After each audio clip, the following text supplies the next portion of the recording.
The graph of f is shown below. Which of the following statements about f is true? All right. So it talks a little bit about limits, talks a little bit about limits, it talks a little bit about zeros, and it talks a little bit about limits. So first things first, this right here is saying, and let me zoom up a little bit because this, picture is not that great. Meow, meow.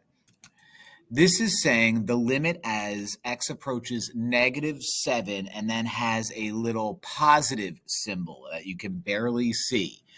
X approaches negative symbol with a little positive, -7 with a little positive symbol. What that means is from the right. So asking, or A is asking, is my limit as x approaches -7 from the right side the same as my limit as x approaches -7 from the left side?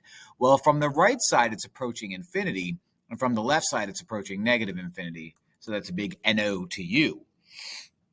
B is asking the limit as x approaches 3, and that's a little plus from the right side, equals infinity.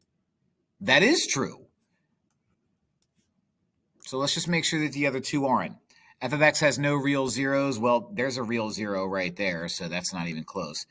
The limit as x approaches infinity does not exist. Well, yeah, it does exist. It looks like it's approaching 0. So yeah, B is our guy.